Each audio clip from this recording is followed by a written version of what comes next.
Okay guys, I'm here today with Giancarlo Bodoni, huge honor for me. Guys, the 2 times ADCC champion and the current ADCC champion at 88 kilograms. And guys, this week Giancarlo is shooting an entire structure all about omoplata for no-gi. And I'm very curious to learn from you, Bodoni, because omoplata is one of my favorite moves with gi. Yeah. And no-gi is always a challenge for me because it's slippery and they pull out the arms and that. Yeah. So guys, today Giancarlo is going to show us here how to win with the omoplata for no-gi. Has a bunch of variations, he goes to leg attacks, he has a bunch of things from there, and that's the entire structure that he's shooting this week. So, let's do it, Mr. Bodoni. So, yeah, just like you, omoplata was one of my absolute favorite techniques to utilize in the gi, okay? And, you know, no-gi, it's a position that you can find a lot. Not as much as in the gi, because in the gi you can hit omoplatas from standing position, you can hit it from a variety of different scenarios. But I think the biggest drawback of omoplata gi versus no gi is the fact that we don't have the same grips available to us no gi that we do in the gi.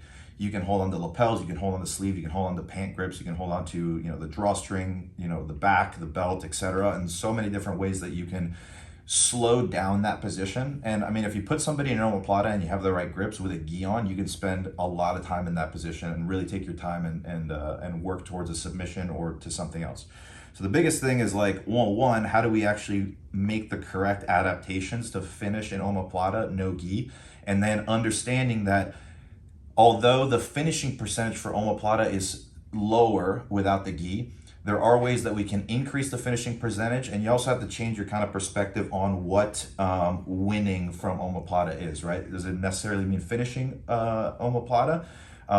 Obviously, in most cases it does, but the amount of things that you can chain omoplata with, so you can chain with a variety of different upper body submissions, you could train it with lower body submissions, you could train it with positional attacks and sequences, you can utilize you can chain upper body submissions into omoplatas. You're going into an armbar training point or defense, you can go into omoplata, et cetera, et cetera. So there's a variety of different systems that can integrate with omoplata, both positionally and submission wise. And also there's a lot of benefits to it too. Like say for example, so obviously with a gi on, you don't have heel hooks and a lot of different leg entanglements that you have with no gi. And so with no gi, you have a lot more opportunities to attack your training partner's legs with omoplatas that you don't have with a gi, right? The ability to enter into heel hooks being the main one. In addition to that, I would say that when you look at no gi, one of the most common forms of guard pass is body lock. Yep. And that's almost non-existent in the gi. Like even nowadays, as good as body lock is, you really don't see it in gi competition. Like you lose the balance. Like I tried a few times and it's so easy to get swept. You got belt grips, so sumigashis become a lot more easy, and you have lapels, so you're vulnerable to strangles and things like that. So while it is a very, very strong position without the gi, you don't see it as much with the gi. But for no-gi purposes, it's one of the few positions that it's impossible to body lock from. So if you have a training partner or an opponent that passes on the knees, and you know that they're interested in pressure passing or body locking you, if you can set up an omoplata, which you can do from a body lock situation, like if they have a fully locked body lock, which we cover in the video, it's impossible to lock your hands from there with a body lock, right? So you completely eliminate that move. So there are, just like with any position in jiu-jitsu, there are pros and cons, right? There's benefits and there's drawbacks. And so I think changing your perspective when you're doing jiu-jitsu in general, but specifically for the move that we're talking about, and comparing it from gi to no gi, if you can change your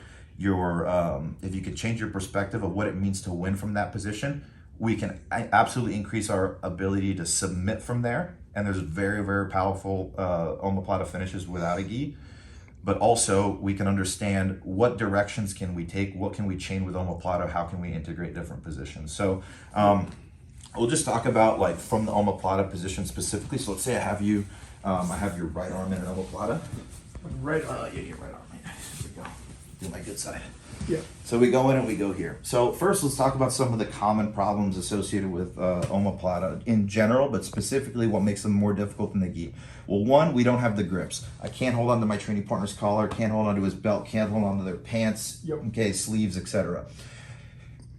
And because there's a lot less friction without a gi, when it starts to get sweaty, it starts to get slippery. So from here, he can just yank his arm out and I lose it. He starts to posture up. It makes it a little bit more difficult for me to put him down. And the next thing you know, I start getting my legs separated and it's difficult for me to work. So we have to be a little bit more precise when it comes down to holding our training partner. And we don't want to have a delay between going from a supine omoplata position to a seated omoplata position. With a gi on, we could take more time. I can hold on to sleeves, I can hold on to pants, I can hold on to lapels, things that I don't have in a situation like this. So some of the more common problems here are things like, one, your training partner posturing up, right? If he starts lifting his head, this can be problematic for me. If he starts looking to turn his shoulder away from me and pull the arm out, good, and limp arm, okay? Another common one, especially when I'm supine, is when he goes to put either a knee on my belly or completely step over my body. Okay, this is problematic. Yep, because now from here, it's hard for me to finish the omoplata. Next thing you know, I end up in side control. So a few different things here. So one thing we have to think about is being precise with our body positioning. We'll talk about the legs first. So one, when you go into omoplata, gi or no gi, but specifically no gi, we typically never want to lock a figure at 4 unless we're going into a specific technique, which we cover later on. But so typically from here, I either like to be foot over foot or cross my ankles. I want to have a bit of a scissoring motion of my legs to really wedge his elbow in place to make it a little bit more difficult. And in addition, this foot is back heeling on the trap. So from here, when I implement a bit of a scissoring and a back heel, when he goes to pull the shoulder away from me, it's a little bit more challenging. If I'm not doing that, when he goes to pull it out, it's a lot easier, especially when things are slippery and sweaty. Second problem is your training partner trying to step over your body, right? So if he tries to step over, the sooner I sit up, the easier it is to block that. If he goes to take a big step over, like he lifts his foot and his knee, I'm gonna look to punch the arm through and come up into a seated position. It's easier for me to sit up because when he goes to step over, the head will be down. If he goes to put a knee on my belly, a little bit easier to deal with this. I can grab a hold of my training partner's toes and I can think about starting to shrimp out and slip the knee to the floor like this. The other issue is we contrast that, right? The knees stay down, right? His legs stay down, but the head starts to come up. And this is one of the real issues with locking triangles, is that I can't keep my training partner's head down. So what I think about doing is the moment that I feel that my training partner's head starts to rise, I straighten my left leg and I put my training partner's shoulder down. The simple act of keeping of putting weight on my left hamstring, that's why I always put this foot on top or cross the ankle on top, is because the simple act of doing that, the difference between my leg being bent and him coming up and my leg going straight as he goes to come up is a huge difference. And I can use the momentum of my extension of my legs almost like a forward shift. So when he goes to rise, I go to extend and I sit up in this position here, okay? The second I sit up, I want to cover the far side of the body, okay? Now, let's talk about the difference between like your basic omoplata finish versus what's a really powerful finish for no-gi. Typically with omoplata, what we learn is we hold on to lapels, we swing our feet to the outside, and then from here we grab onto the lapels or we lock our hands, and I look to sit up. And this can certainly be good, but it's a little bit more challenging to do without a gi because when I go and I make that transition, a lot of times the elbow slips and we lose position. So instead what we're gonna do is we're gonna grab a hold of my training partner's far side. Rather than swishing my 2 feet to the outside, I'm gonna bring my foot to the inside like this. So I'm gonna plant my left foot on the floor and I'm gonna bring this foot to the inside. When I sit up, it wedges his hand in this position here, almost like a kimura, right? So it puts the hand in the right position. I can't let the hand drift to the outside. So I tuck the foot in like this as I grab the far side of his body and I look to start heisting up in this position here. The moment that I heist, I look to put my left knee on the floor, and we probably won't get there, but for your more flexible opponents, you're gonna try to put your right knee on the floor as well. So I'll show you what that looks like. So the second I get here, I wanna connect my hands either in front of the shoulder or as a seatbelt, okay? And from here, what I'm gonna do is I'm gonna go left knee to the floor. He's probably gonna start turning his shoulder down to alleviate pressure, and my left knee is gonna start touching the floor, okay? So like I said, we're probably not gonna get there because it comes on really, really tight. But if we look at what this looks like, I'm just gonna put your hand on the outside just to alleviate some pressure. What it'll look like is if you imagine that I had the omoplata, I lock my hands, I put my left knee down on the floor, and then I swisher my right knee forward. And if you can imagine, when I get to a position like this, your training partner's hand is almost touching their head, and you get really good breaks on the shoulder and on the elbow, okay? So that's how we would finish it for a no-gi scenario, locking your hands, and as opposed to being in an omoplata, swishing the feet out and sitting up like this, we would grab, we would heist, and then I would think about locking my hands, driving my left knee to the floor, and then ultimately driving that right knee to the floor. No, I'm gonna ask you to do it again, but man, this is fascinating because while you were teaching, I was kind of like reflecting because omoplata is one of my favorite moves with the gi.